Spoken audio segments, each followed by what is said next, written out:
Pozdrav, dobri moji ljudi. Danas imamo veoma interesantnog gosta, gost koji je već bio na mom kanalu par puta. Dosta je bitan i moment u kojem imamo današnji intervju, jer skoro smo svedočili psihološkoj operaciji zvanoj Maduro u papučama. Biljana Spirić je stručnjak u tom poslu, međunarodna policija, hipnoterapeut, psiholog i prava osoba za današnju temu koju ćemo čuti veoma interesantne stvari. Pre svega, Biljana, da te pozdravim i da ti se zahvalim što si odlučila da ponovo budeš moj gost i naravno kao i svakoga da te pitam prvo kako si mi. Grane, hvala najlepše, pozdrav tebi, samo mala isporuka, ja sam neuropsiholog, pa zbog psihologa. Hvala na pitanju, dobro sam, radno, bolesno, tako da eto, spremamo se za neke nove planove i projekte u ovoj novoj 2026. godini. I hvala ti na pozivu. To mi je drago, ja ti želim svu sreću ovog sveta. Psihološke operacije, ajmo da to onako prezentujemo ljudima, pošto svi mi o tome čuli smo, ali ne znamo dokle to sve ide i koliko se ta elita sveta bavi samom tom pojavom.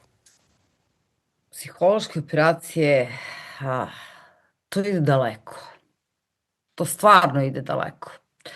Ali ajmo ovako da kažemo definiciju psiholoških operacija, da krenemo ono što se kaže uvek je najbolje krenuti od početka. Dakle, psihološka operacija je vojna ili državna taktika koja koristi komunikaciju da bi uticala na emocije, na rezonovanje, na razum, ponašanje i razmišljanje određenih grupacija ljudi, civila, zavisi koja se grupa targetira, ali i državnih aparata, da bi se opravdali određeni ciljevi, planovi, namere. I psihološka operacija, ono što je tu najprisutnije je makijavelistički pristup, a to je da cilj opravdava sredstvo. Znači, ništa nije sveto, postoji cilj, kad cilju se ide, sve je dozvoljeno. To je u stvari jedan psihološki oblik ratovanja, veoma manipulativan, veoma vešto osmišljen, a negde je to koristio još Mussolini sa radioprogramom, kasnije imamo Ernest Bern sa Freudovog duplog nećaka koji je napisao knjige Kristalisanje javnog mnjenja i propaganda, i koji je tu uneo kasnije jednu revoluciju u tom psihološkom ratu i psihološkim ratovima, načinu ratovanja. Dakle, koriste se mediji, društvene mreže, televizija, novine, apsolutno socijalne, svi profili, tu imaš puno lažnih profila, apsolutno sve što je na raspolaganju danas i propaganda, da bi se oblikovala ljudska percepcija bez prave neke borbe, bez upotrebe bilo kakvih, borbenih sredstava. Sinonimi koji postoje za PSYOPs, odnosno za psihološke operacije, su MISO, što dolazi od Military Information Support Operation, dakle vojno-obaveštajna podrška operacijama, i imamo dva jako poetična sinonima, a to je osvajanje srca i umova ljudi i drugi je za dobijanje naklonosti javnosti. Tu uvek budite obazrivi kada neko kaže da se to radi da bi se dobio pristanak javnosti, da bi se dobila naklonost javnosti. Znači, glavna meta psiholoških operacija jeste naš um i naše psihoemocionalno stanje. A to su nama dva glavna aduta za dobar, zdrav život. I to nam se targetira. Psihološke operacije uključuju bukvalno sve. Fabrikovanje lažnih vesti, kreiranje lažnih profila, fabrikovanje priča, lažnih dokumenata, dronova, holograma, holograma sada, idemo napredno idemo, deepfake-ova, veštačke inteligencije sada i najnovije, CIA je priznala da je usavršila pravljenje ljudskih maski, tako da, na primjer, ti i ja sad hoćemo da izgledamo, ne znam, da se u nekom društvu predstavimo kao neko drugi, lepo navučemo tu masku i ne znam, ne znam, mogu da budem, ajde, Marija Kiri, kogod sad, potpuno nebitno. I To to mi je su sad oni jako interesantno. Oni su to Dakle, usavršili su te maske. Usavršili su, ima na internetu. Dakle, da ne pričam kao da se ja kao imam samo ekskluzivno neku informaciju. Imaš na internetu i možemo da postavimo link gde direktorka CIA sedi na sastanku u ovalnom kabinetu, to je bilo u vreme Obame, i kažu da su usavršili maske do te mere, on kao kaže to prosto nije moguće. U tom trenutku ona na sastanku skida onu masku i pokazuje mu da je ona žena bele puti, nosila je masku Afroamerikanke koja radi u njihovom kabinetu, odnosno u tu službi u predsedničkoj ajde palati, i on je bio u potpunom šoku. Dakle, ono što smo mi gledali, kasnije ona je u vestima gostovala i rekla, da, mi smo to usavršili do maksimuma. Dakle, ono što smo mi gledali u filmovima, nemoguća misija, i bilo nam je kao, wow, to je sada misija moguća potpuno. I to smo videli kod Bajdena, a ne znam da li se gledaoci sećaju, postoje snimci gde se njemu ovde nagužvala ona kao vrat, ali nije Jeste. vrat, nego se Baš sam videla upravo to teo da te podsjetim, bravo, bravo. Da mu se tu nagužvalo bilo, jer postoje ljudi koji tvrde da je Bajdena sve vreme igrao Jim Carrey sa tom maskom na određenim mestima. Da je morao na određenim mestima, kada ovaj nije mogao da ide, Jim Carrey je obavljao tu ulogu. I to su onako baš u poslednje vreme, ajde da kažem u poslednjih godinu dana, dve već, to više nije nikakva, ne znam, priča, izmišljotina, ima dovoljno dokaza da je on to radio.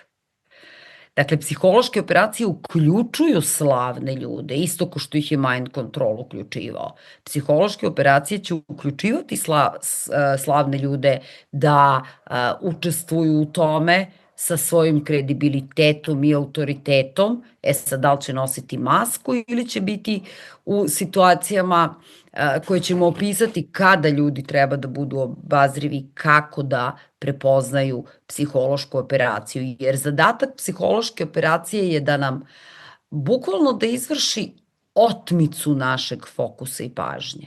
Ali to je pravi izraz.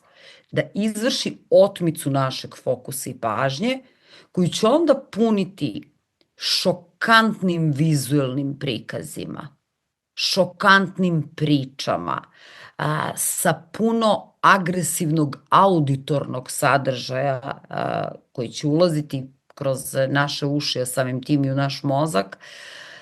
I zadatak je prvi da nas manipuliše strahom. Strah nije jedina emocija koja nam se gađa, otvorit ćemo koje su sve emocije kroz koje nas oni gađaju. Ako vidite tako nešto, da je sadržaj ispunjen slikama, fotografijama, video zapisima koji su prepuni nekog nasilja, prepuni nekih zastrašujućih prizora, nešto što vas uznemirava, isključite televizor, laptop, telefon, nije bitno gde god to gledate, isključite jednostavno i samo zastanite i zapitajte se prosto zašto se ova poruka ili ove vesti sada ovoliko agresivno nameću. Jer nije isto informisanje i zastrašivanje. To su dve potpuno različite stvari. Ako želim da informišem, ja ću to uraditi na jedan ljudski pristojan način, a ne da te zastrašujem da bi ti primio informaciju. Pogledaj u što su se pretvorile vremenske prognoze. Bukvalno na dolazeći smak sveta. Izdao je ovaj, kako se zove, hidrometeorološki zavod upozorenje da će pada kiša. Nemoj da Ne, zezaš. baš da, baš odlazi onako skroz u krajnost. Znaš šta me interesuje? Interesuje me koliki je njihov realni upliv u mozak, što se tiče onih priča koje su kao, koje se smatraju za naučnu fantastiku. To je verovatno svakom interesantno, a istraživala se sigurno. Koliko daleko mogu da odu? Mogu mnogo daleko da odu, zato što u trenutku kada pobude naše instinkte i kada pobude naše evolucione programe, mi imamo dosta evolucionih programa, ali oni nas gađaju kroz 4 evoluciona programa, a to je fokus, pažnja, pleme, pripadnost plemenu i emocija. To što je našim precima pomoglo da prežive, jer mi imamo kodirane informacije 14 generacija unazad, ne samo u mozgu, nego i u kičmenoj moždini i ona igra mnogo veći značaj nego što je se pridaje uopšte i u neuronauci. Dakle, kada nam gađaju te evolucione programe, pošto su naši preci sve što je njima pomoglo da prežive preneli nama, da bi nas zaštitili, kada nam targetiraju te evolucione programe, može da ima jako loše posledice po nas. Drugo, svaki put kada nam se pobudi jaka emocija, koja god da je, uznemirenje, strah, bes, ljutnja, otvara se podsvest. Ljudi potpuno nesvesno puštaju u svoju podsvest slike koje će kasnije njihova podsvest da obrađuje. Ako znamo da nesvesno upravlja ne samo našim snovima, nego i svim procesima u organizmu, jer se odvijaju van naše svesne kontrole i disanje i razmena materija i obnavljanje ćelija i apsolutno sve radi bez našeg svesnog upliva, moramo da znamo da će to i tekako imati posledice po naše zdravlje. Zato imamo povećani stepen ljudi koji doživljavaju napade panike kao ni otkuda, anksioznost i ostalo, zato što nam je centralni nervni sistem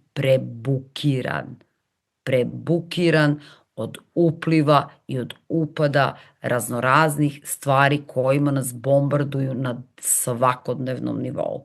Da ne pričamo o društvenoj mreži i algoritmi koji polako, dakle, ne samo da saznaju, ne samo da znaju kad su ljudi usamljeni, ne samo da znaju kad je ljudima potrebna pažnja, pa algoritam mu baš u to vreme servira nešto, nego kreću da menjaju identitet ljudi. Imamo nešto što taj novi termin koji smo dobili, o kome smo mi razgovarali na tom nekom od naših poslednjih sastanaka i seminara prošle godine, a to je parasocijalno, paradruštveno. I to je sad i onaj Merriam-Webster rečnik engleskog jezika potpuno prihvatio, pa kako to ranije nije bilo? A znači kada se ljudi zaljubljuju, ne znam, tinejdžeri u slavne i upoznate. A sada to uključuje još jednu stvar, a to ćemo objasniti sad u ovom psihološkim operacijama kako se koristi, a to je da je dozvoljeno da možeš da ostvariš blisku vezu sa veštačkom inteligencijom. Da se venčaš, da se napraviš partnera, imaš ceo dokumentarac je izašao o tome.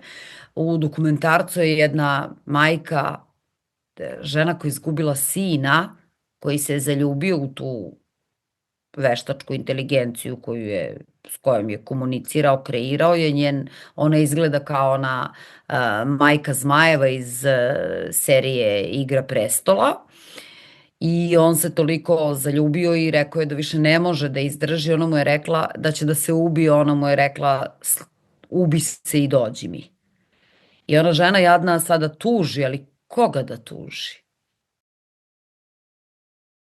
Koga da tuži? i imamo dva univerzitetska profesora u penziji koji se pojavljuju u tom dokumentarcu.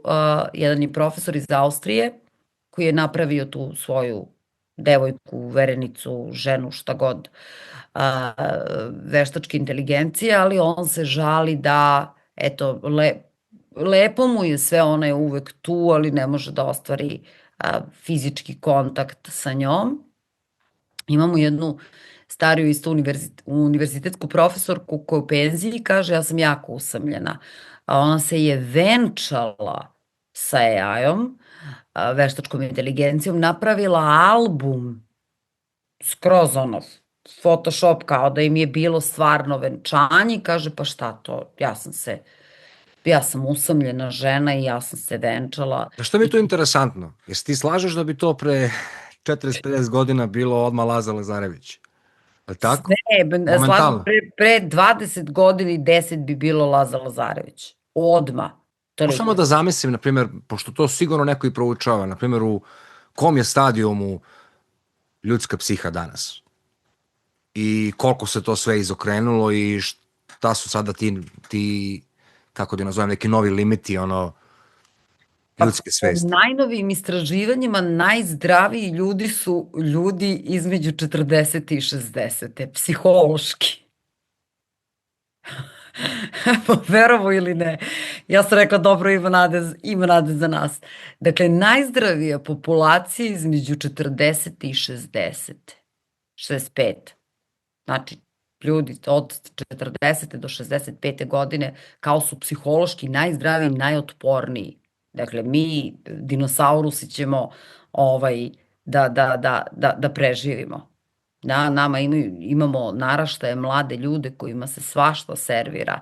Iako su drugačije, radim sa mladim ljudima dosta, iako su drugačije, ako žele da poštuju one vrednosti koje mi poštujemo, jer smo odrasli u takvom društvu, njih društvo izbacuje. I kažem im da su, ne znam, čudni, ludi. Ako žele, ne znam, da idu u crkvu, ako žele, ne znam, da imaju normalnu porodicu, pričamo o deci iz zapadne Evrope, ako žele nešto da urade, njima društvo kaže, šta je s tobom, kao ti si kao weirdo, kao čudak, šta ti je to, zašto to, šta će ti to? A kako si ti doživjela, dakle, tu čudnu otmicu Madura? Pa meni je odmah bilo jasno da je psihološka operacija, prosto zato što se dešava u određenom trenutku. Kod psiholoških operacija je jako bitan tajming. Kad se nešto dešava. Jer one imaju i tajming svoj. I trebamo se pitamo zašto nam se to sad dešava. I kad sam prošla sve ono što znamo o psihološkim operacijama, sam rekla ovo je potpuno jedna samo psihološka operacija, ovo nije ništa drugo, jednostavno igranje sa ljudima u papučama, čovjek, dakle, pa to je presmešno. Sa onim naočarima kao za varenje, dakle, ona slika, pa to je presmešno. Ko uopšte u to može da poveruje? Da misliš da je njima cilj kada predstave tako nešto što je nama prosto wow? Da li oni ispituju koji je broj ljudi koji će to da doživi potpuno normalno ili da se na neki ludački način igraju sa nama, da nam svest menjaju, da nas sluđuju? Šta je tu poenta? Vidi, poenta je i jedno i drugo. Mi smo imali, ako se sećaš, onu akciju kada je bilo ubistvo onog francuskog novinara Charlija, i tu ljudi trebaju da budu obazrivi, reći ćemo zašto se to radi, kada su terali ljude da promene profilne slike na Facebooku i da svi stave onu sliku ja sam Charlie. Sećaš se toga? Je suis Charlie. Pa smo imali one ludačke, Facebook je odradio kao fantastično polje za psihološke operacije, ispitivanje stanja i uma ljudi gde su. Pa se sećaš onih izazova, izazov sa kofom hladne vode. Pa ništa drugo, samo se vidi koliko ljudi će biti spremni da kad jedan nešto krene da radi, pa su se onda uključili slavni u to i onda još veći broj bio. To je ono što sam ti rekla o našim evolucionim programima. Kada vidimo da autoriteti nešto rade, mi ćemo automatski poći ka tome da prosto radimo. Kada autoriteti, isto biti oprezan, kada autoriteti ili eksperti iz neke oblasti budu pozvani u određene emisije da pričaju o nečemu što nije njihova ekspertiza, a to je bilo kod da si mi ti sad pozvao da pričamo o ekonomiji, o pravnom sistemu. Nemam pojma. Dakle, biti obazriv. Tada ćemo čuti da će oni pričati o temama koje će deliti ljude na vernike i nevernike, na, ne znam, psihopate i normalne, na patriote i izdajnike, na amatere i, ne znam, naučnike. Ta podela od autoriteta koji će agitovati za određenu stranu će povući određeni broj ljudi da to što je tema i što je cilj da se prihvati, da oni to jednostavno prihvate. Sledeća stvar, novine. Ispitujte i analizirajte novine. Naši mozgovi su biološki tako sazdani da se uvek fokusiraju na iznenadnu ili neobičnu promenu, koja za nas znači dve stvari, i to smo evoluciono dobili u programu od svojih predaka, a to je ili potencijalna pretnja može da bude, ili može da bude za nas mogućnost. I to je naš evolucioni mehanizam preživljavanja. Psihološke operacije eksploatišu ovu našu karakteristiku do maksimuma, tako što kreiraju iznenadne, neočekivane slomove naših očekivanja. Ili dramatična otkrića. Šta to tačno znači? Do pre, na primer, mesec dana, 2 meseca, išao je jedan narativ, sve je u redu, mi smo potpunu kontrolu preuzeli, nemate čega da se plašite, apsolutno, sve je savršeno, super i samo odjednom slom, bam, ne, mi smo u problemu, ovo se dešava, ono se dešava. Prethodni narativ potpuno se onako gubi, nema ga, jer se odjednom predstavlja nešto što je slom. To dovodi do sloma i kod ljudi, kada naglo nam neko sruši neka očekivanja, jer smo bili uljuljkavani u nekoj priči da je sve u redu. Kad ljudi doživljaju najveće slomove i šokove? Pa kad se nešto iznenada desi što je van njihovih očekivanja. To rade i psihološke operacije. Dakle, dramatična neka otkrića, nikada pozitivna. Mi nećemo čuti neku lepu, toplu ljudsku priču o nekom herojskom delu nekog čoveka, o nečemu dobrom što je neko uradio. Kad si to vidio u medijima? Togo, niti će to ikoga interesovati. Ili će interesovati jako mali broj ljudi, što je stvar koja me mnogo više plaši nego to što oni čine.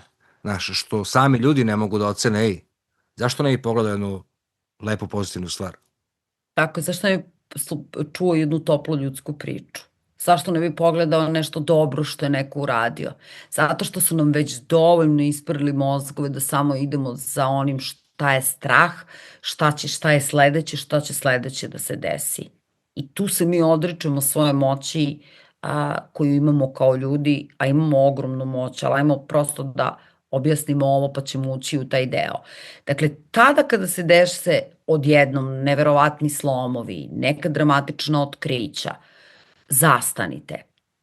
Pitajte se, zašto je ovo baš sada novost? Čemu služi sada ovo dramatično otkriće?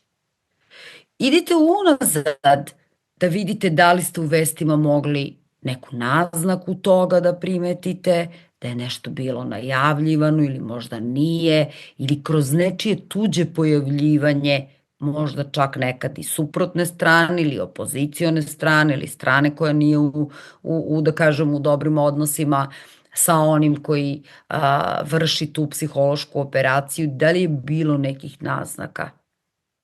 Da li ste dobili neke znake? Jer ako nije bilo nikakvih naznaka, nego se to odjednom desilo kao jedan veliki šok i slom, vi ste usred psihološke operacije. Takođe, analizirajte izvore. E, centralizovano, centralizovani narativ stvara eho efekat, a to je na svim medijima, da li su novine, portali, televizija, internet, određeni internet kanali, nebitno je. Dakle, ide jedan te isti narativ ili narativ malo gore dole odstupa, ali poruka nosioc narativa je jedna te ista poruka. Poruka o strahu, poruka o nestašici, poruka o, ne znam, tome da ćemo svi izginuti ko vrapci, poruka o tome da će biti problema. Vidite, to će stvoriti eho efekat. Setite se Velike prehlade i Bocki. To je bila psihološka operacija, to sam rekla odmah kad se desilo, rekla sam i tada kad sam se u to vreme pojavljivala na podcastima, psihološka operacija, ne nasedajte. I pa sad šta kažu ovi, pa nismo mi pravili Bocke, ni Pentagon je, pa ako nisam znala da su oni farmaceutska industrija. Sad nisu, znači, saslušavaju ih i dalje konstantno. Sledeća stvar kojom se psihološka operacija igra jeste kognitivna disonanca. Šta je kognitivna disonanca? To je kada neka informacija koju primamo, dolazi sa interneta, je u suprotnosti sa našim sistemom verovanja. I oni znaju da ćemo mi tu imati problema da to prihvatimo, ali kako se to radi? To su prvi uradili Prvi su uradili to i tako je krenuo MK Ultra, to je američkim vojnicima bilo urađeno u Vijetnamskom ratu. Znači, psihološke operacije ovo eksploatišu do maksimuma, koristeći minimalno, da kažemo, prihvatanje. U teoriji mi to imamo kao microagreements, kao minimalna slaganja, prihvatanja, činimo kao neke minimalne ustupke, pa kao to nije nešto strašno. Ali to malo po malo služi za oblikovanje našeg identiteta. To je rađeno sa američkim vojnicima kad su im rekli, pa jel bi mogo da ti kažeš tada u ratu kada su ih uhvatili i bili su u tom zatvoru, pa jel bi mogo kao da napišeš ovde da kažeš da Sjedinjene države nisu savršena država. Pa koja država je savršena? Pa ko mogo bi? Pa dobro, mogo bi to da kažeš. Pa da, mogo bi. Sutra dan, kad bi ih pozvali, pitali, pa jel bi mogo ti da potpišeš da Sjedinjene države nisu savršene? Pa mislim, mogo bi. Ništa strašno nije potpisao. Onda su ih podelili u grupe, to upravo ono malo pre što sam rekla, deljenje na grupe, te iste američke vojnike, i ovoj drugoj grupi su javili šta su ovi potpisali. Onda su oni morali da brane to što su potpisali. Pa kaže, to je mali, šta sam ja, ništa nisam loše rekao svojoj državi, pa nije savršena, pa nisam otkrio tajne, pa nisam ovo. Kada mi krenemo da branimo nešto što smo uradili, mi počnemo da prihvatamo taj identitet. Malo po malo, malo po malo. To nam se radi u psihološkim operacijama. Dakle, za oblikovanje identiteta ta radnja se ponavlja stalno. Stalno neki mali ustupci. Nama se čini, pa nije strašno. Pa malo, to nešto, ajde, odstupit ćemo. To je ono na što sada našu decu navikavaju pa kažu, pa to je nova normalnost. Znaš, nova normalnost da se neko osjeća kao pas. Da se, ne znam, identifikujem, ja se od sutra osjećam kao toster. Super, pa dobro, pa eto, to tamo neko tamo radi. To nije strašno. Tako se malo po malo, jer mozak je kao termostat. Njemu se polako po malo podešava temperatura. Malo po malo i mi pristanemo na nešto što nismo ni sanjali da ćemo pristati. Tu se koriste rečenice da svi dobri, inteligentni ljudi to tako isto rade. Da svi pošteni, pristojni ljudi to isto tako rade. obratite pažnju kad vam traže da potpišete neku kampanju za zaštitu, ne znam, a, čega. Ja se sećam kad sam na nekom božićnom sajmu na Malti dala za dobrotvorni prilog za Društvo za zaštitu slonova. Mislim, moj se muž pokida od smeha, kaže, pa kakve veze od kad postoje slonovi na Malti? Ja kažem, pa nemam pojma, ja onoj guži, ostavila sam im tamo za dobrotvorni, jer sam ispred klinike koju sam vodila, išla, posaćivala tamo te štandove i eto, davala neke dobrotvorne priloge, pa ostavila sam i onima. Ko zna zašto su oni skupljali priloge. Dobrotvorne organizacije koje se bore za zdrav vazduh, za zdravu životnu sredinu, teraju vas da potpišete nešto. Pogledajte ko ih finansira. Jer se puno puta desilo da su im sponzori i finansijeri korporacije koje proizvode solarne ploče. Dakle, ništa nije tako bezazleno kako se nama čini da jeste. I moramo da razvijemo tu vrstu jedne izoštrenosti čula, jer oni rade ka tome da nam potpuno unište instinkte. Pazi, instinkt na latinskom znači impuls i inspiracija. Negde u 14. 15. veku u srednjevekovnom engleskom on dobija novi naziv, a to je da je to nepovezano ponašanje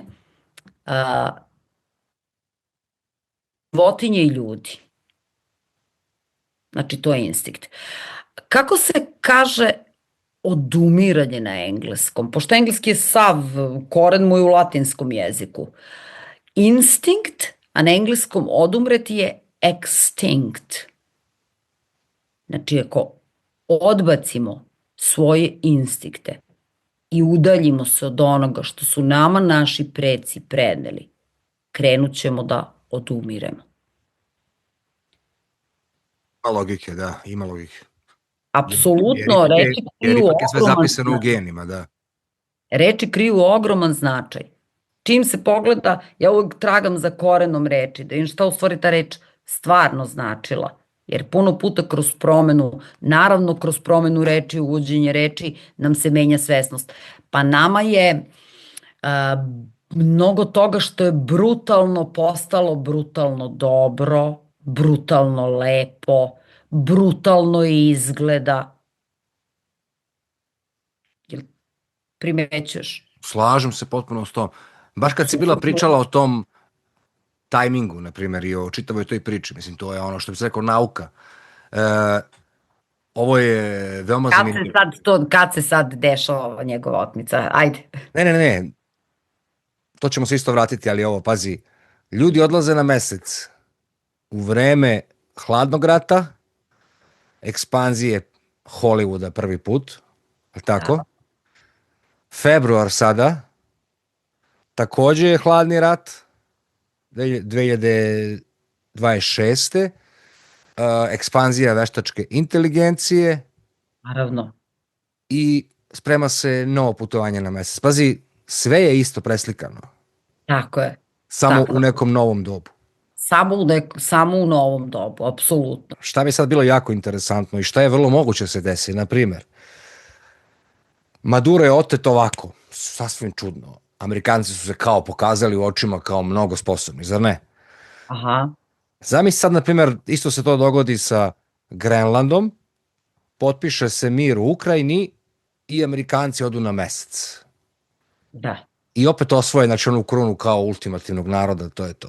Ultimativni. Ako se to dogodi, onda je to apsolutno sve isplanirano do tančina.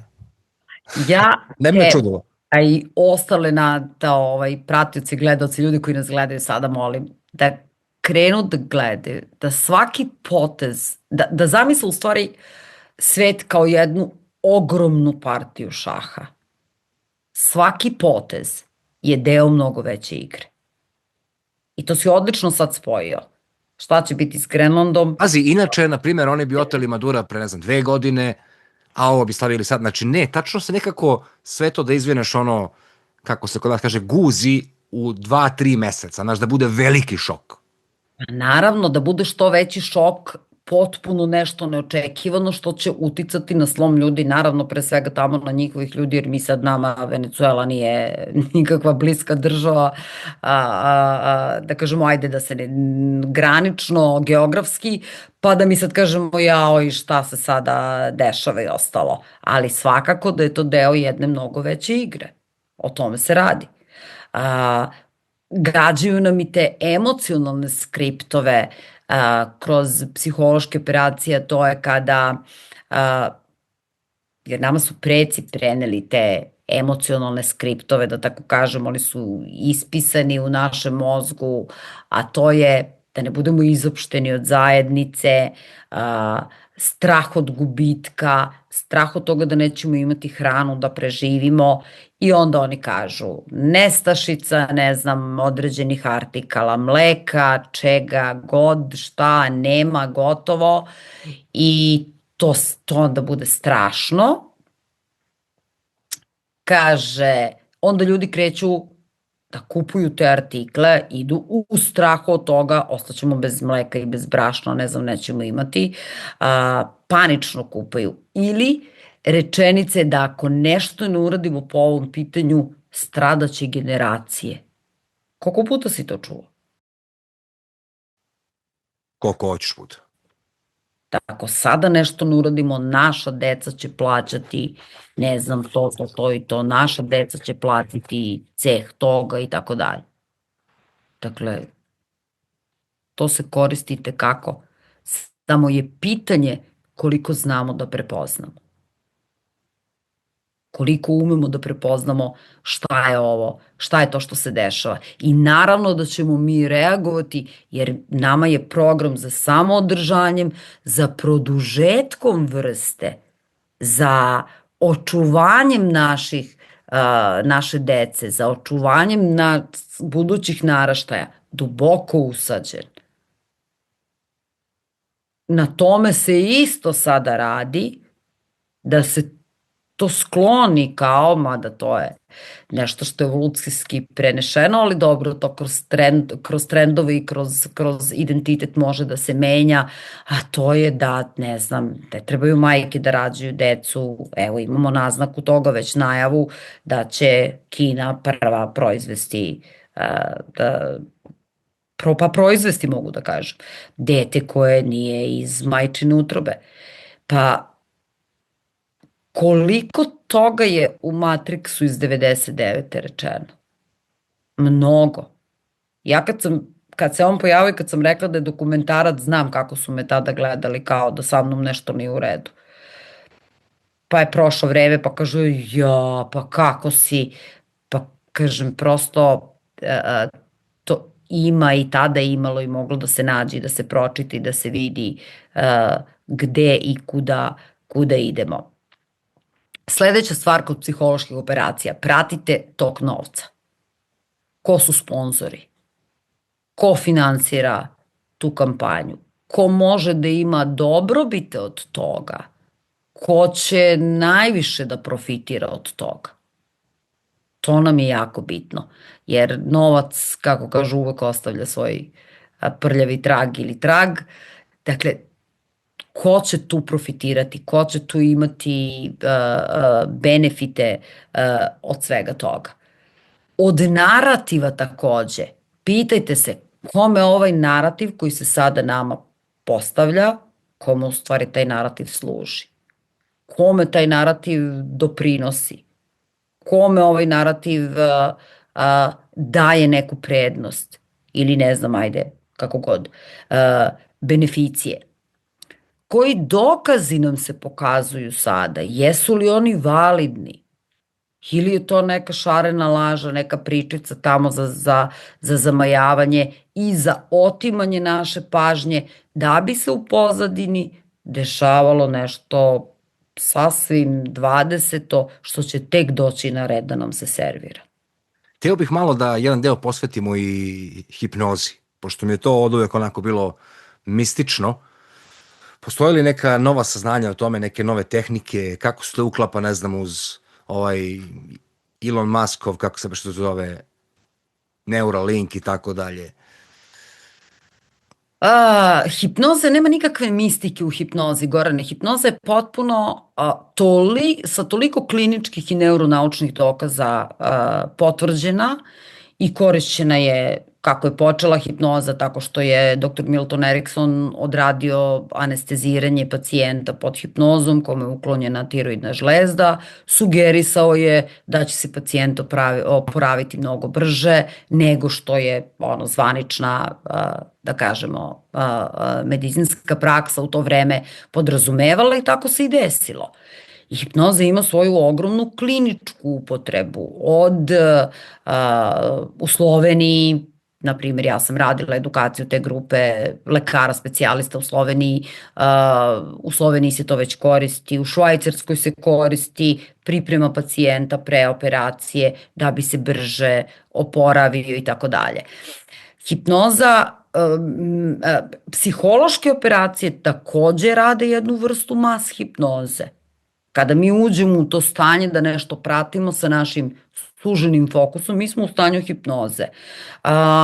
Ljudi se dnevno hipnotišu do 7-8 puta. Samo hipnotišu. Svaki put kada je naša pažnja usmerena na nešto, svaki put kad smo na društvenim mrežama, kad ljudi scrollaju, kad nas uče priča s nekim prijateljem pa kažemo čoveče, mi smo već 3 sata proveli u razgovoru, 4. Kad uživamo u toj priči, mi smo bili u alfa stanju. Alfa stanje je predivno stanje, stanje kreativnosti. Sada, kada nam se otme fokus, kada se izvrši otmica našeg fokusa i kad se mi stavimo u alfa stanje, mi smo 200 puta sugestibilniji za sve što nam se servira. 200 puta, to je mnogo. I tada ćemo mnogo lakše prihvatiti stvari. Neuralink ja nikada nikome ne bi preporučila da tako nešto radi, zato što neki čikica tamo može samo jednog dana ovako crk da isključi dugme i tebi se prekinuo Neuralink i doviđenja. Naravno da on želi da se predstavi kao novi mesija koji će spasiti ljude od depresije sa Neuralinkom i sa ostalim. Ja... Znaš zašto to pita? Pazi, u skromnom mišljenju uopšte u to ne verujem. To sam te pitao baš iz razloga, znaš, jer oni uglavnom idu iz kao neke dobrobiti, znaš, oni sad tu mogu dosta da saznaju što se tiče samog mozga, koncepcije, neke stvari koje nisu znali upravo zbog tog Neuralinka. Tako? Vidi, koliko ja znam, najviše para je dato, a mnogo dobro to znam, najviše para je dato na istraživanje ljudskog uma. Više nego na atomsko naoružanje, više nego nuklearno naoružanje, više nego na medicinu, najviše para je dato na istraživanje ljudskog uma. Zato imamo sada veštačku inteligenciju. Zato imamo sve ovo što imamo. Najviše novca je utrošeno na istraživanje ljudskog uma. Mi smo resursi i naš ljudski um jeste fenomenalna, jedna moćna mašina, neverovatno moćna. Pritom, ne znam da li si znao, naš um koristi 12 vati za rad, koliko jedna sijalica. Toliko. Veštačka inteligencija. Ja mislim da se radi 2,5 triliona vati za rad. Ja imam jedno pitanje, ko plaća tu struju? Pa mi, ko? Pa naravno.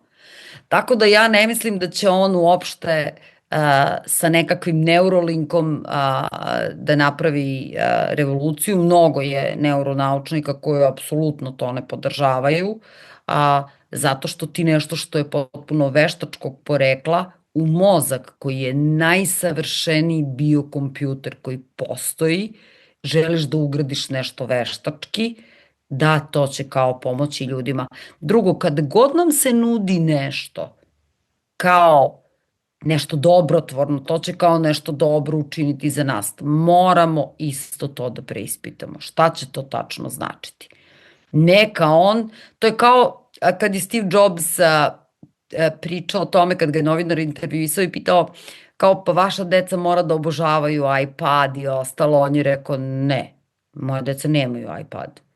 U to vreme, znači, je bio iPad kao super. Kao pa šta radite vi uveče? Pa kaže, pričamo o istoriji, o umetnosti, čitamo knjige, ne gledamo internet. Tako da Elon Musk, eto, neka proba to, nek testira na svojoj deci. Tako da eto, neka on to isproba tamo, pa kad svima njima tamo pomogne i tati sa kojim je u lošim odnosima, koji je maltretirao njega i mamu i tako dalje, kad sve to reši, onda neka ponudi nama. Važ, nema problema. Hipnoza je prosto naše potpuno prirodno stanje. Mi sami upadamo u trans.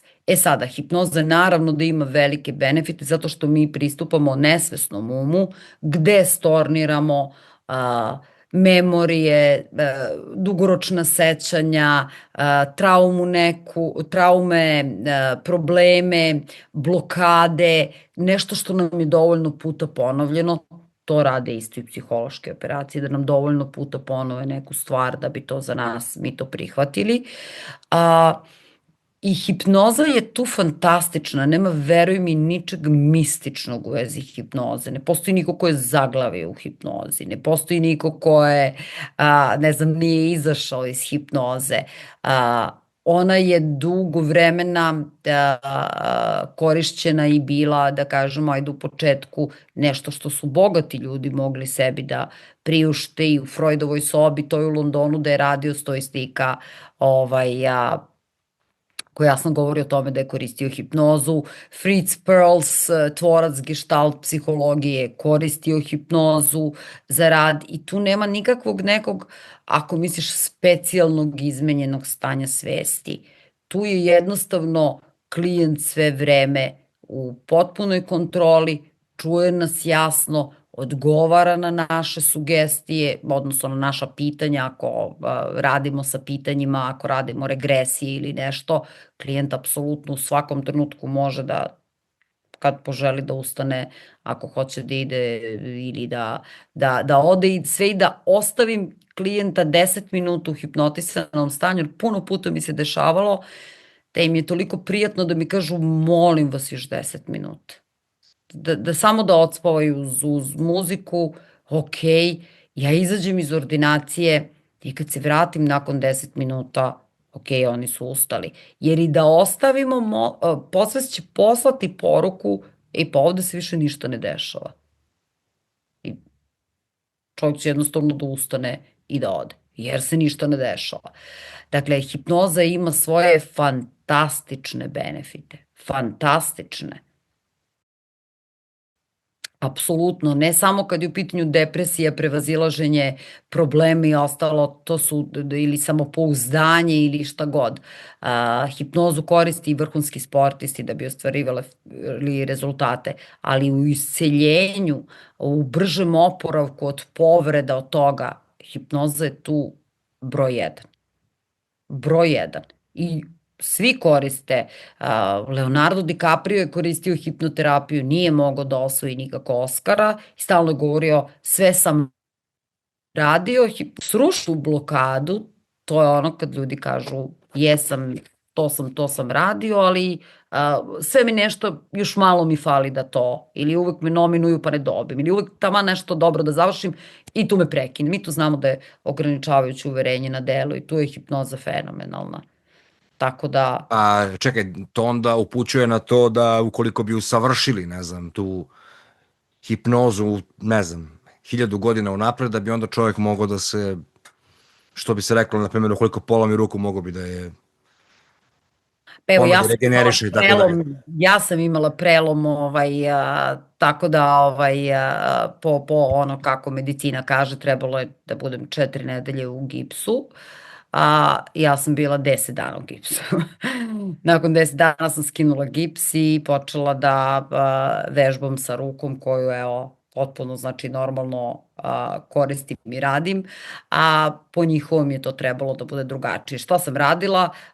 Pustila sam snimke moje mentorke, jer sam ja i kod Marise učila tu rapidnu transformacijonu terapiju, pustila sam njene snimke o samoisceljenju, pustila sam frekvencije za isceljenje tela i rekla sam sebi, moje telo je mašina za isceljenje.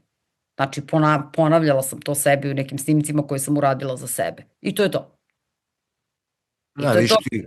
Pa mislim, to je i sa ovim placebom je takođe tako već Tako je, hiljadu puta Joe dokazano Dispenza je da to ukoliko čovek divno. sebe ubedi, Pa doktor Joe Dispenza je divno, on je napisao onu divnu knjigu, ti si placebo. Sve u šta sebe ubedimo, vidi, mi ćemo to doživljavati. Sve što izvršiš impresiju na svoj to ćeš doživeti kao ekspresiju u svom životu. Zamisli kao jedan bioskop. To što ima u projektoru, što si stavio tamo, to ćeš gledati na ekranu. Ne možeš na ekranu da gledaš neku divnu komediju ili neku, ne znam, avanturističku priču ili neki dobar dokumentarac ako si tamo stavio priču strave, horora i užasa. To je naša podsvest. Ako su predominantna naša sećanja, ono što smo zadržali, takva, to je ono što ćemo mi konstantno doživljavati iznova i iznova i iznova u životu. I žalit ćemo se na sudbinu, lošu karmu, planete, sve živo će nam biti problem dok ne shvatimo ono što je Jung rekao, dok ne osvestimo nesvesno, ono će upravljati našim životom i mi ćemo to zvati svojom sudbinom. To je divno rekao. Znaš šta mi je jako interesantno? Pazi, ti u osnovnoj školi, na primjer, nemaš predmet koji bi učio decu to bukvalno od prvog razreda. Onako lepo se složi koliko može shvatiti prvi razred drugi, ali da ih uče kroz čitavo školovanje. Vidiš, osnovnu stvar te ne uče. Dobro, imaju oni tu još šta ne uče. Znaš, ne učete nikako da parama rukovodiš ništa. Znači, sve ono što ti je najvažnije u životu, to te niko ne uči. Dobro, škola nije dizajnirana da nas oslobodi, škola je dizajnirana da napravi od sve nas poslušne radnike za neke velike korporacije, a ne da podrži kreativno razmišljanje. Naravno, jasno. Uz dužno poštovanje profesorima koji to radi, obhrabruju kod deci i kod učenika, ali generalno sistem kao sistem je osmišljen, lezi dik se ustaj sedi. Znači, ti trebaš da budeš koristan rob za neku veliku korporaciju, ne da razmišljaš glavom. Samo zamisli da jednu generaciju izbaciš, na primjer, sa tim znanjem svesnosti. Kakav bi to svet bio, čoveč? Pa bilo bi fenomenalno, evo ja ovo što, ajde i hipnozu ljudi uče kod mene i hipnoterapiju i hipnozu i komunikaciju i drago mi je, rade to posle jako uspešno, ali ja sam sad da prosto pala je odluka da protokol elitnog uticaja, dakle sve ovo o čemu pričam, o jednoj vrhunskoj komunikaciji koja se koristi od korporacija, država i tako dalje, i odgovorno tvrdim da ne postoji nigde na Balkanu i ne samo na Balkanu nego ni u Evropi takav program. To od ove godine puštam apsolutno kao edukaciju. Jer je to nešto što će nam svima biti neophodno da bismo mogli da se nosimo sa svim ovim koje nadolazeće godine nose. Dakle, on je nešto što je bukvalno lozinka za ljudski um. Lozinka za ljudski um. Nešto što nigde se ne predaje. Ja sam predno 3-4 godine nešto sa fakultetima našim ovde u Srbiji poslala sam im te neke ponude koje sam dobila nisu mi se Ne radi se uopšte ni o kakvim financijama ili bilo šta, ali ponude prosto mi nisu odgovarale i onda sam rekla, pa mislim, što da ne. Zato što sam smatrala da to treba da bude kao predmet, da li ljudi studiraju kriminalistiku, bezbednost, pravo, potpuno je nebitno. To nam je neophodno da ne samo komunikacija, ne samo kako uočiti šta su ljudske potrebe, jer pazi, ostaje oni koji uče kod mene znaju, mi uvek kažemo najveća droga za jedno ljudsko biće nije supstanca, nikakva, nego drugo ljudsko biće koje zna kako da komunicira, kako da koristi svoj tonalitet, kako da prepozna potrebe. Mi imamo mapu svojih potreba, svačija je različita, ali imamo osnovnih primarne i sekundarne potrebe koje svi imamo kao ljudska bića. I kada to prepoznaš kod druge osobe, naš je zadatak kao, terapeuta da to pružimo osobi. Imamo nešto što se zove hipnotik rapor. Kako ćeš hipnotički da ostvariš jednu duboku i trajnu vezu sa drugom osobom. To se sve koristi nad nama. Pa čekaj, što onda ne bismo osnažili ljude da i oni to znaju i da umeju da prepoznaju. I da kažu, no, ova osoba pokušava da manipuliše sa mnom. Šta je to što oni znaju o našem mozgu, a što mi ne znamo i ne ide negde kroz zvaničnu psihologiju i ne priča se o tome. Prva stvar je da je naš mozak najsavršenija mašina za predviđanje. Druga stvar je da naš osjećaj identiteta o tome ko smo mi nije zapravo nikakva istina uklesana u kamenu, već je predikcija. Ponovo je prognoza na osnovu svega onoga što smo doživjeli ranije u životu. Na osnovu naših sećanja iz detinjstva, takođe sećanja su aktivni proces, zato ih mi kroz neke hipnotičke tehnike menjamo. Malo modifikujemo da ne bi uticalo na osobu jako negativno. Treće, mozak ne meri vreme na način na koji ga meri sat. Kada su naučnici proučavali ljudsku imaginaciju, oni su naišli na potpuno jednu fascinantnu stvar, a to je da mozak koristi identične neuronske mreže, bilo da se seća ili da zamišlja budućnost. Pazi sad. Identični neuroni u mozgu se ispaljuju.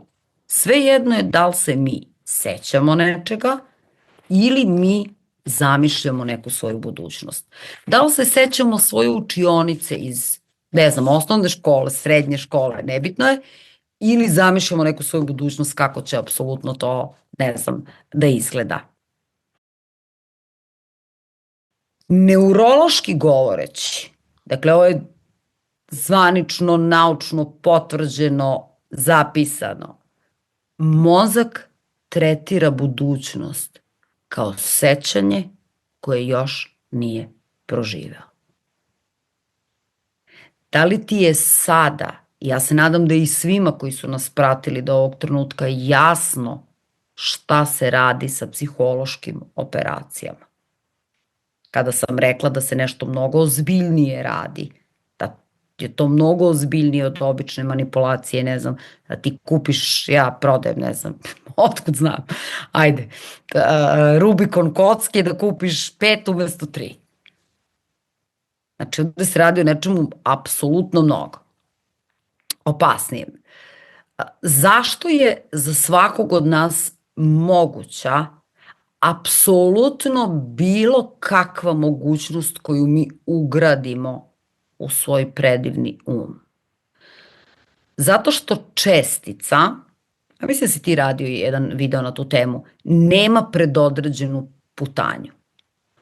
Ona ima distribuciju potencijalnih putanja i puteva kojima može da ide. Dakle, apsolutno nema.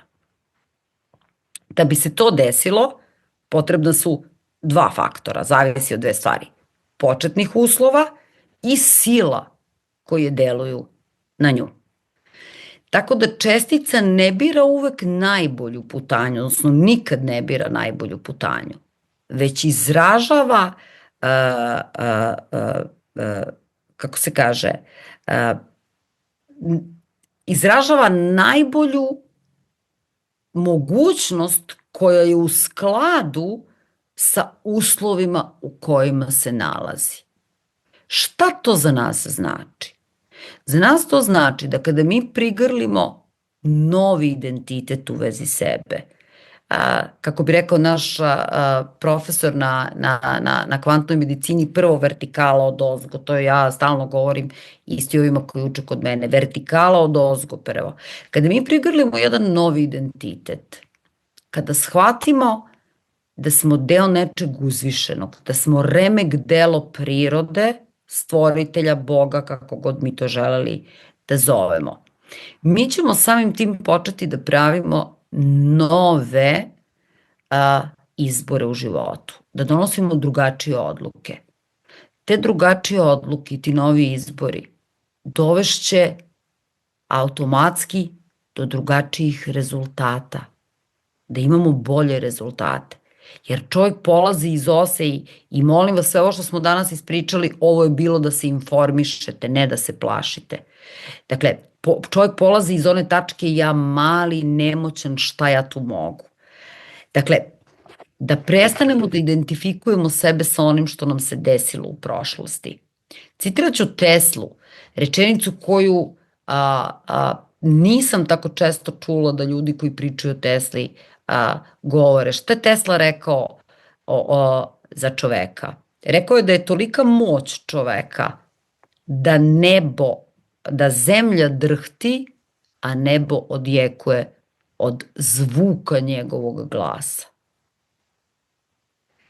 Čovek ima toliku moć i sve ovo što se radi se da bi nam se ubila moć, da bi nam se spustila frekvencija. Jer mi kad smo u strahu, frekvencije su potpuno izmerene, mi kad smo u strahu, mi smo od 0,1 do 10 Hz. Pa to je katastrofa. To je katastrofa od 0,1 do 10 Hz.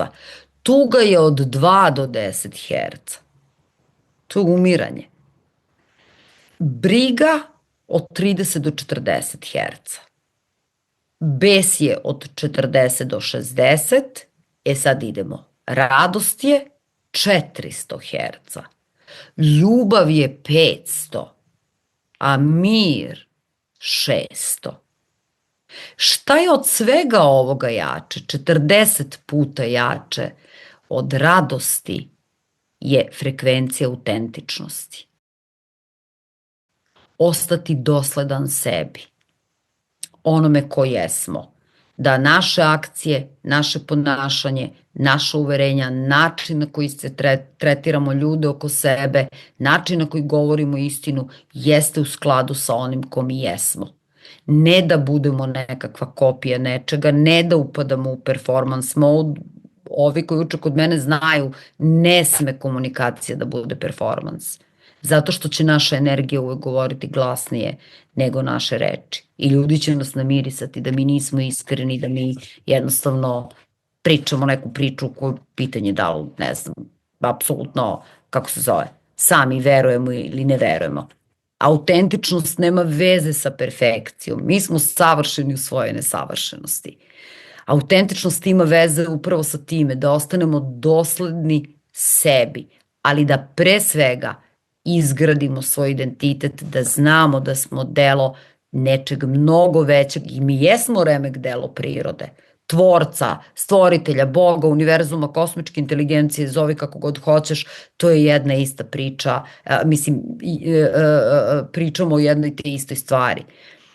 Da na taj način definišemo sebe, a ne na načine na koje nam se to nudi danas kroz raznorazne profile, ne znam, društvene internet mreže, pa imamo da deca već u 12. godini imaju 89% dece ima jako negativan self-image, odnosno sliku o sebi. Ne dopadaju se sebi, žele da budu neko drugi, jer ih je tamo neko na internetu izlagao da Mora da postoji određeni način na koji treba da izgledaju, kako treba da žive i tako dalje. To nam je potureno negde i time nam je ispran mozak da mi trebamo da budemo neko drugi i ne trebamo da budemo upravo onako kako se osjećamo. Šta je sreća, šta je uspeh? Pa neko drugi nam je za sve to odredio parametre.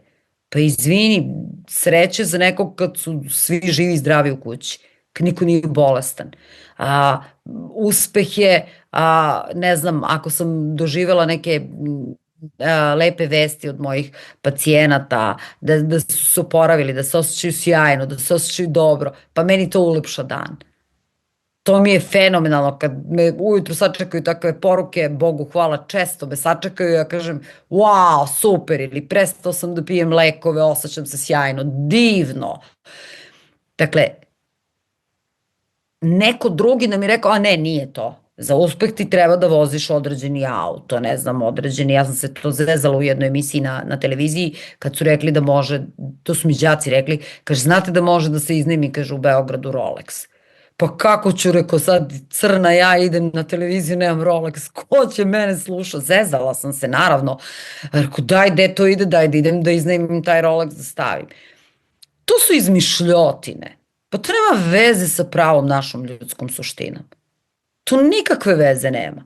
Pa najgori kriminalac može da ode da opljačka nešto i da zakači taj Rolex i šta sad on više vredi kao ljudsko biće.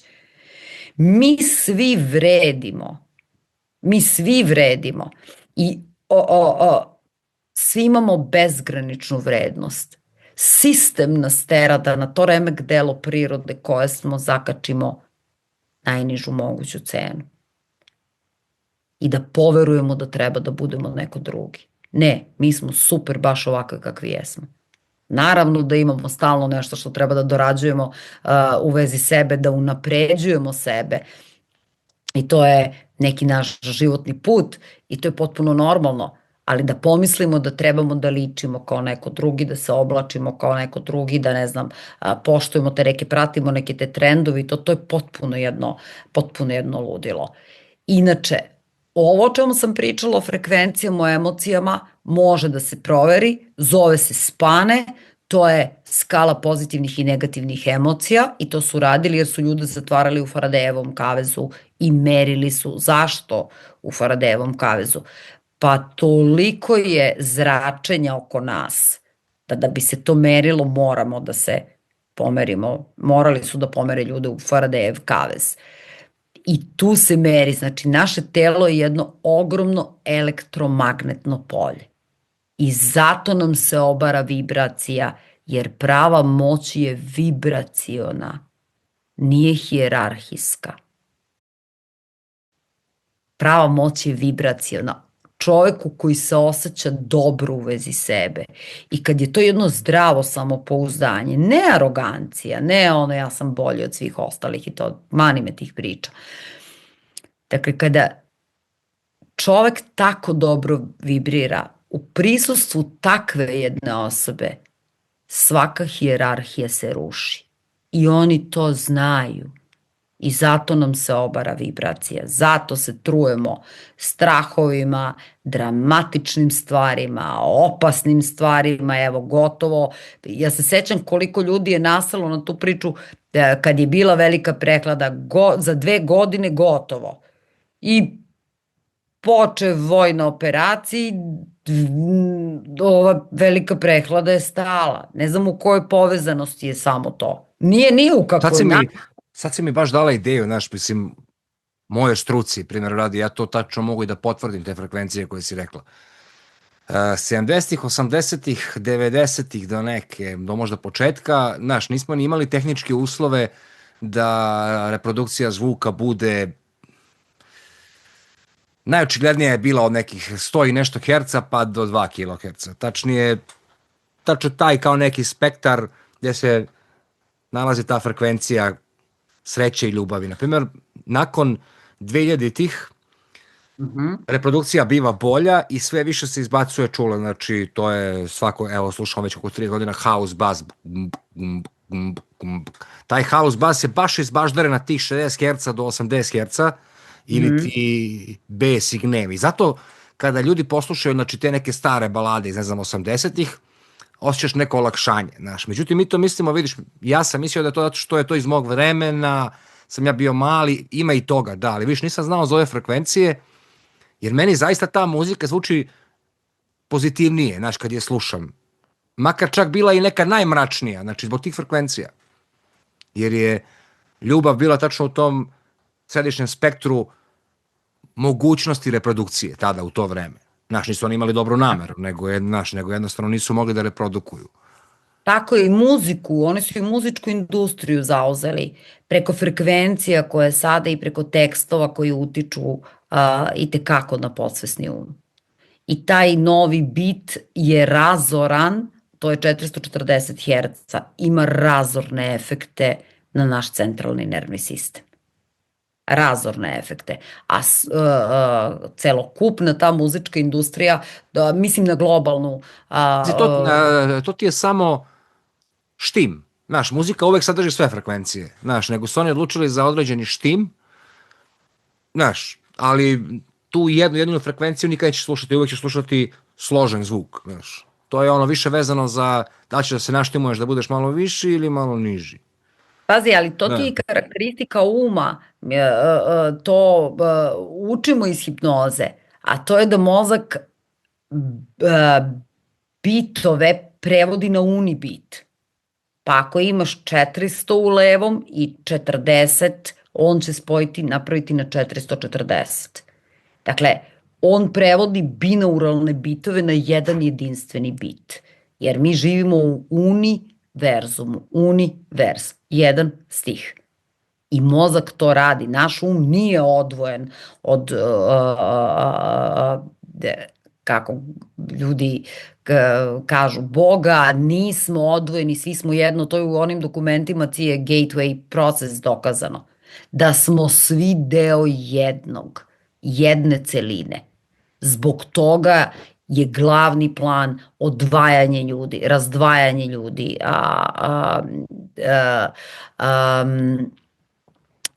pravljenje jaza između ljudi, po bilo kom osnovu, nacionalnom, verskom i tako dalje. Ali mi smo svi pod kožom isto, od iste stvari satkani.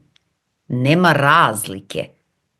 I dokle god ti to razdvajaš i praviš takve vrste razlika, da ne znam, ti si, pa ova nacija je superiornija, ova je bolja. Nije. Mi smo jedna stvar. I tako radi naš mozak, tako radi univerzum. Da li znaš da kad imamo ideju, da se isto dešava u mozgu kao kada munje zasvetli na nebu?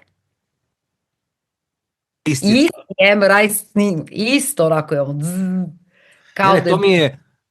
To mi je najupečatljiviji deo ovog intervjua, jer tačno si mi otvorila dakle, sećanje i budućnost je ista stvar. Isto. I onda ti kad uzmeš, znači, iščitaš ono kako oni pišu softver za ovu veštačku inteligenciju, ti ćeš zbog nepoznavanja novinara, i da sam ja pisao tekst, znači ne bi znao tu informaciju iz tvoje struke, zapravo to nije softver veštačke inteligencije, nego bukvalno softver ljudskog mozga koji oni ispisuju tim kodovima misleći da će napraviti istu stvar. Znaš, jer ti kad čitaš one novinare, oni uvek odvajaju to naše od ovoga, kao da je drugačije, a zapravo viš da nije. Jer ako je isto sećanje i budućnost, dakle i mi radimo po toj predikciji, onda kao i veštačka inteligencija.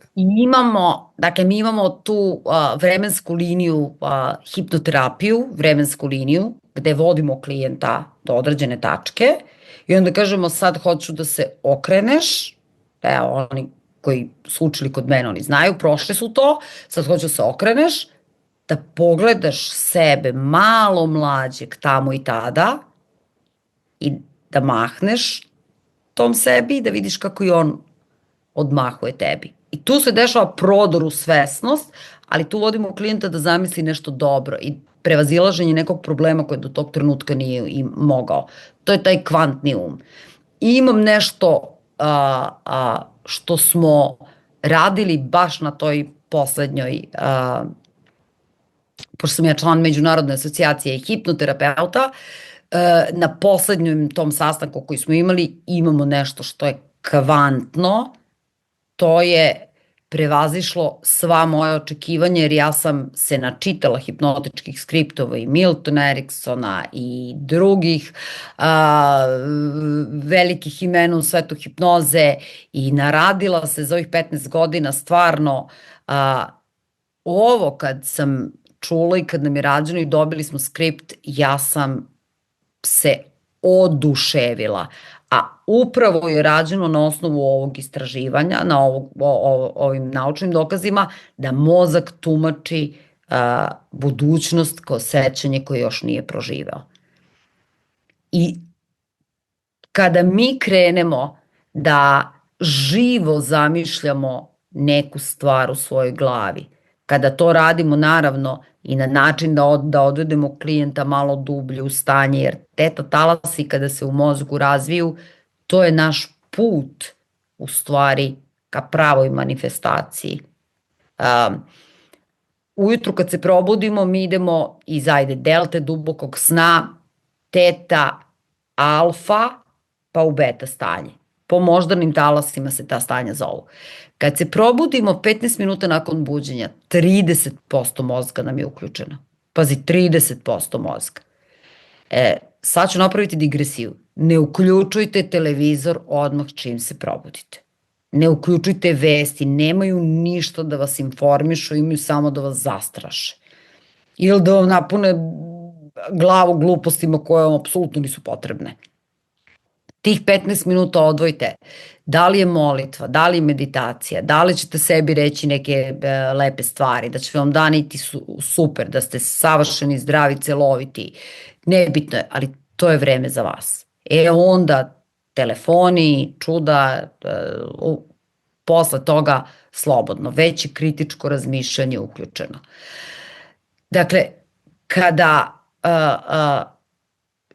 smo u tom stanju i kada klijenta odvedemo, da se vratim na ovo, kada klijenta odvedemo dublje, ti imprinti ostaju u mozgu, mnogo se brže prihvataju. I svakako pričamo o hipnozi koju koristimo kao silu za najveće dobro u svetu.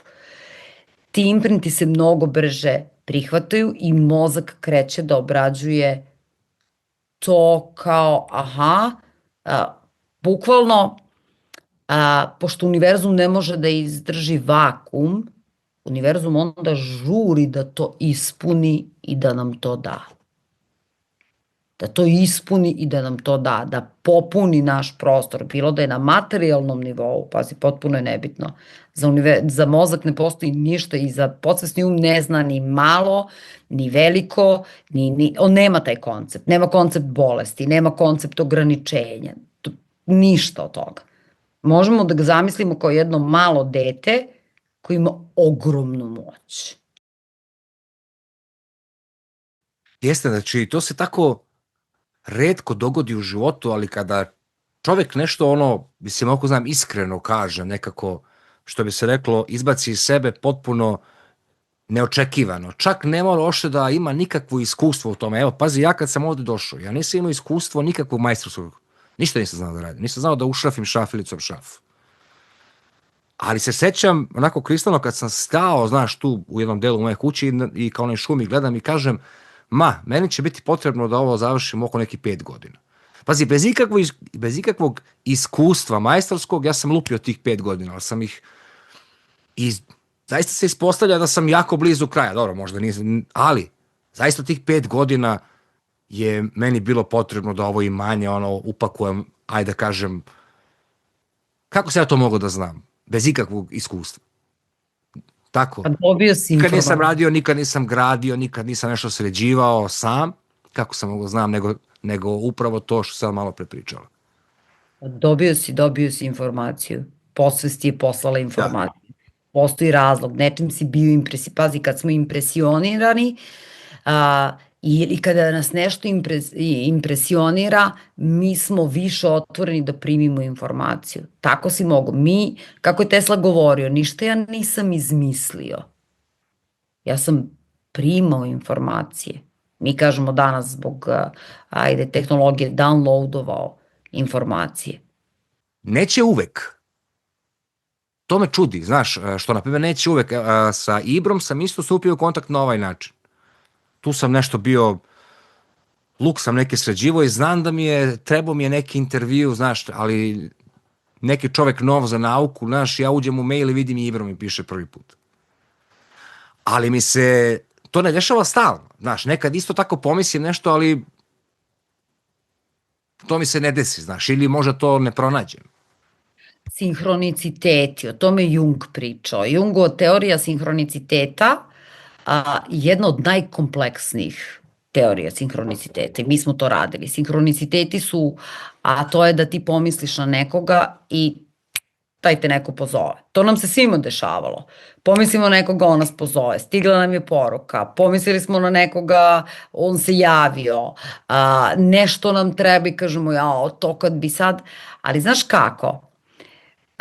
Verovatno si tada, dok si mislio da ti je potrebno da sa nekim naučnikom stupiš u kontakt, radio nešto drugo, a to ti je misao koja je prošla iza pozadi. Nisi ulagao ovaj ono, kao sad da mi dođe jedan takav ja sam u pravu. Da. Tako je. Kada pomislimo i ta misao prođe pozadi, ne da ulažemo ovaj svesni napor, intelektualni jao sad kad bi mi se to dao, to onda ne ide tako. Kada to pomislimo, to je bilo dobro, ali zauzeti smo nečim drugim, to je alfa stanje, rekla sam ti. Znači, zauzeti smo nečim drugim, nešto drugo radimo, prođe nam ta ideja, to bi bilo super da mi se sad neko javi. Isto su manifestacije instant. Znači, ne silimo ni na koji način, nego pomislimo. Sada, mi to polje možemo da otvorimo kroz, kažem ti, hipnozu, a to je da nam manifestacije budu instant. Sledeća stvar kad su nam manifestacije instant, visoka frekvencija. Kad smo u stanju radosti, kad smo u stanju začuđenosti kao mala deca, kad smo u stanju da se dobro osjećamo, tad su nam manifestacije, tad nam se dešava da baš to što nam treba, sinhroniciteti, ljudi nam se pojavljuju, vrata nam se otvaraju, dolaze nam stvari. Zato što sam malo pre rekla, prava moć je vibraciona. Vibriramo dobro. Vibriramo na višoj frekvenciji i onda nam stvari dolaze mnogo lakše. Kad smo besni, ništa ne ide kako treba. Blokira nam se i kompjuter, naravno da svojom energijom, jer smo elektromagnetno polje, možda blokiramo tehnologiju.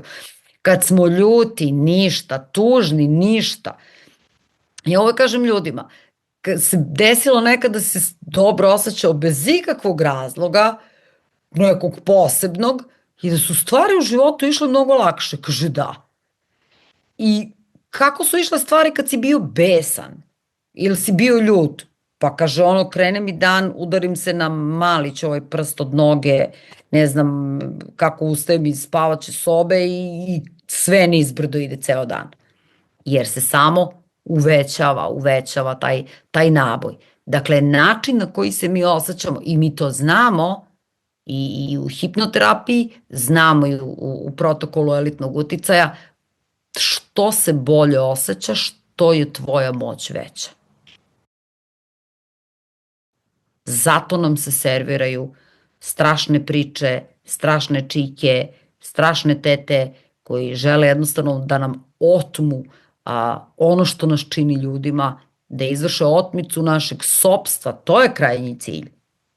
Prvo idemo da prođemo taj portal, pa da idemo u podsvest i sopstvo, da ti oduzmem identitet, da zaboraviš ko si. Jer kad zaboraviš ko si, ja ću onda s tobom da radim šta god hoćeš. To je krajnji cilj. I taj krajnji cilj nije dobar, ali ja ne volim da intervjue završavam sa nekim lošim stvarima. Ovaj svet nije dolina suza koliko god oni želeli da nas ubede u tako nešto. Ovaj svet je naša šansa i uopšte most da se spojimo sa božanskim i sa onim ko stvarno jesmo jedno biće svetlosti. I naš zadatak je da poznajemo ove stvari, da znamo da prepoznamo manipulaciju i da ne upadamo u kandže manipulacije jer će nam apsolutno sve oteti. ako upadnemo u kandžu. Ako ne dozvolimo to, mi smo na super putu. Moć je u nama, ne u onima koji stageiraju stvari i prave predstavu od određenih stvari. Ono, baciš mamac, pa koliko se upeca? Pa nećemo da se pecamo na to.